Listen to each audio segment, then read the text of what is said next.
Welcome to this bygone look at West Middlesex. Much of the film in this programme was taken by local cameramen who captured on cinefilm the events and everyday life in the area over the past 70 years. The films will take you not only on a nostalgic journey across the years, but also through the old county of Middlesex. We will start our journey in the north of the county with scenes from Pinner and Harrow. The journey then takes us south through Ruislip, Eastcote, Uxbridge, Hayes, and we finish up at Hounslow and Isleworth. These towns now make up the London boroughs of Harrow, Hillingdon and Hounslow, but were for many years a large part of West Middlesex. Time has changed a great deal in this area, but I hope that you will recognise places, events, and perhaps even some of the people shown in these films, which span more than half a century of Middlesex history.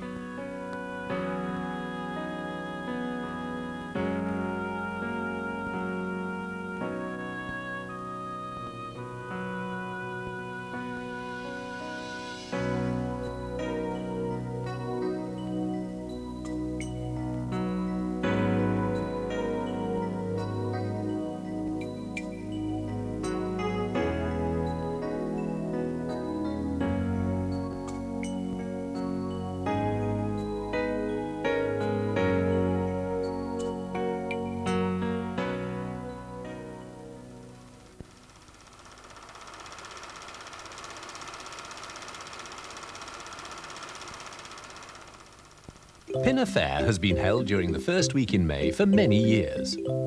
This film from the 1930s shows the typical rides and sideshows which could be found at many fairs throughout the country between the wars. Over the decades, Pinner Fair has given much enjoyment to many generations of Pinner residents, both young and old.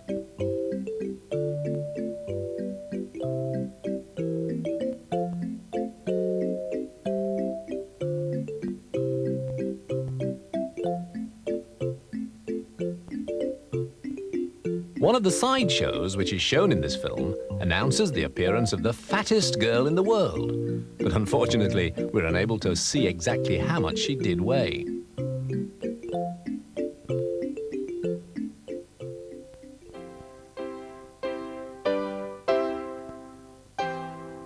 The fun of peacetime fairs was soon forgotten as Pinner was plunged into the Second World War. This rare colour film was taken in 1943 after nearly 4 years of war and shows the 13th Battalion of the Middlesex Home Guard as it assembles in Bridge Street and marches off towards Pinner Underground Station.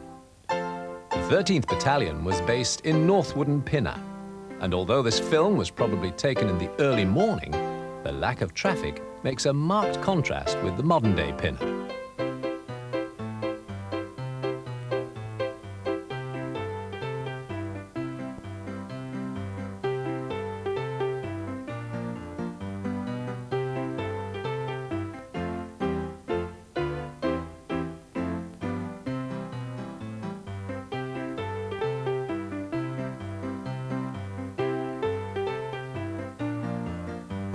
The occasion for this parade was to celebrate the 3rd anniversary of the formation of the Home Guard units. Middlesex battalions assembled at the Empire Stadium at Wembley on Sunday the 16th of May 1943 to commemorate this anniversary. Nearly 6,000 officers and men of the 11 battalions from all parts of the county paraded at Wembley. The salute was taken by Field Marshal Lord Milne, who complimented the part-time soldiers on their marching and appearance at this anniversary parade.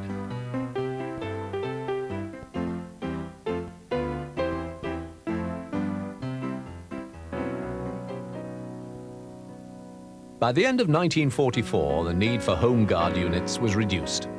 With the Allied armies poised for their final push into Germany, the threat of any invasion on Britain had disappeared. The stand-down ceremonies for the Middlesex battalions took place on the 3rd of December, and the 13th Battalion marched through the wet streets of Pinner to their stand-down parade in the grounds of Hayden Hall in Eastcote.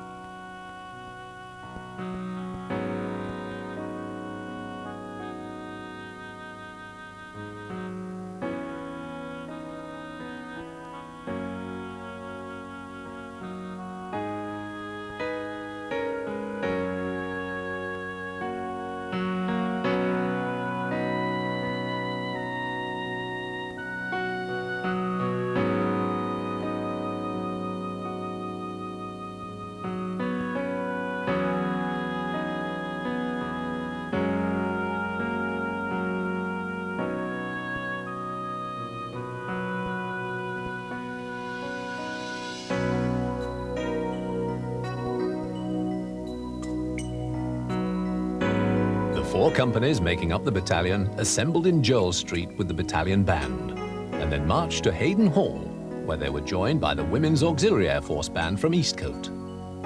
The drumhead service was conducted by the battalion chaplain, the Reverend Walker, and was followed by a speech from Mr. J.S. Hogg, JP from Pinner, who thanked the men for their excellent service to the people of Middlesex. He spoke of the tremendous debt that was owed by the whole country to the men and women who had volunteered to serve in the Home Guard over the past 4.5 years. At its peak, there were nearly 2 million members of the Home Guard throughout the country, and on disbandment, each man would receive a certificate of service, and its officers would have an honorary rank.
During the 1930s, Harrow Hospital organised an annual carnival to help raise funds. In the days before the National Health Service, this type of fundraising was commonplace for many hospitals who had to find extra money to pay for the treatment of the less well-off patients. Therefore, these flag days, fetes and carnivals were an important part of everyday life in pre-war Harrow.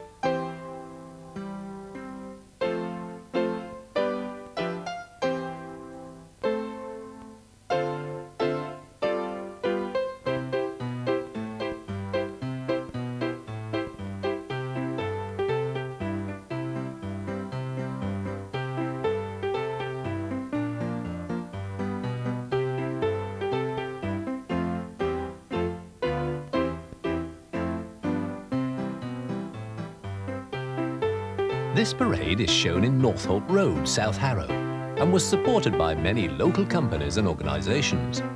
Some of the more imaginative displays were from the Gaslight and Coke Company, Express Dairies and Ewart's Geezers.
The American company Eastman Kodak started production at Harrow in 1891. This film, taken in the 1920s, shows the factory set amongst fields at Headstone Drive.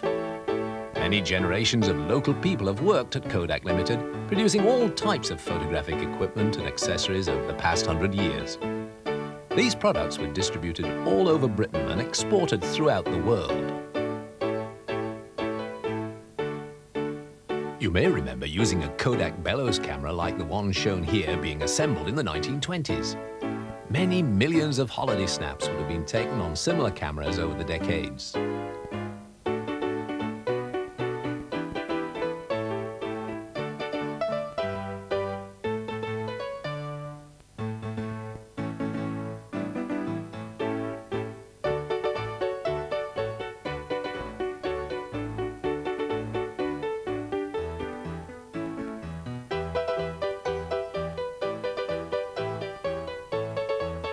The Kodak factory even had its own fire station, staffed by employees who became part-time firemen when needed.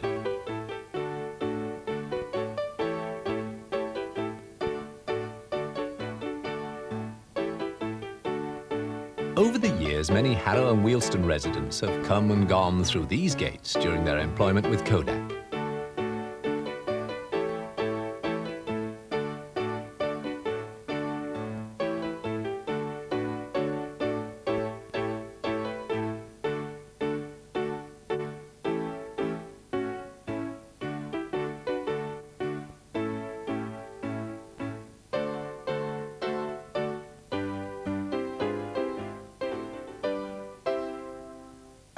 In May 1940, the British government called for the formation of a volunteer army, which would be called the Local Defence Volunteers, or LDV. This was the first citizens' army in the country since the threat of invasion by Napoleon in 1803. During the first week of May 1940, over 250,000 volunteers came forward in all parts of the country. And as we saw in the previous film from Pinner, the part-timers were to develop into a large organised defence force. However, in the early days, small units like this one at Kodak did their best by training on sports fields and in church halls throughout the country. This film from the summer of 1940 shows the Kodak LDV unit in early training, with the Kodak factory shown in the background.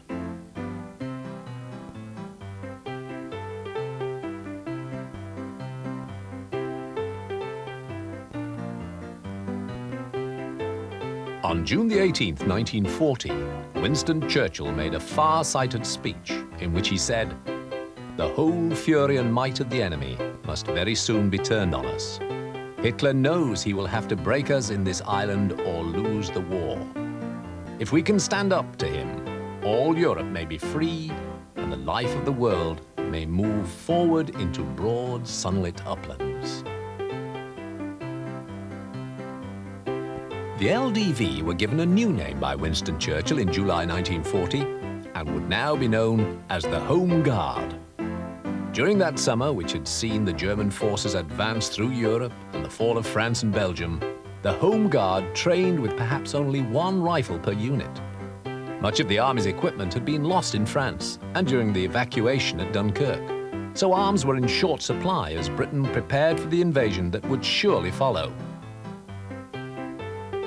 These part-time soldiers, despite their lack of equipment and hurried training, were prepared to do their bit in fighting the invaders.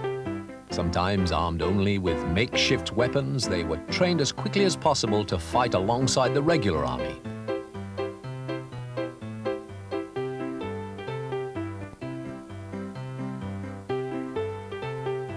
The Battle of Britain followed shortly, but thankfully, the invasion never came. But these men of the Middlesex Home Guard would have been ready if Hitler had crossed the Channel.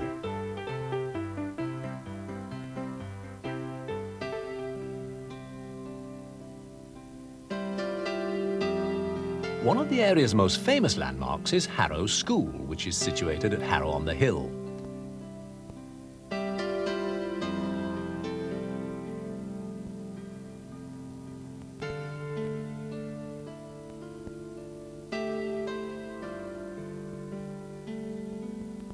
Many old Harrovians have become famous in later life, including Sir Winston Churchill, Sir Robert Peel, and Lord Byron.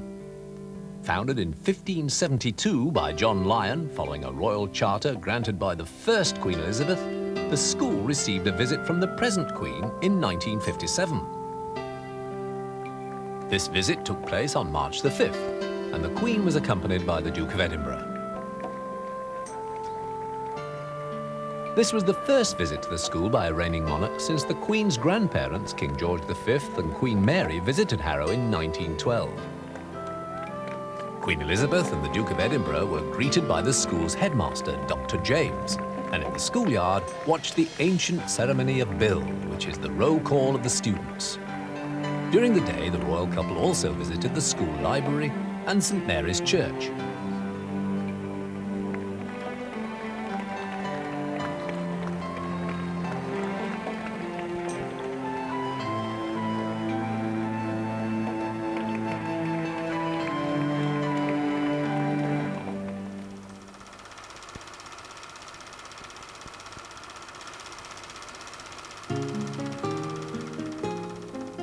The films shown in this part of the programme were produced for the old Ruislip and Northwood Urban District Council and show aspects of life in Ruislip and Eastcote during the 1950s.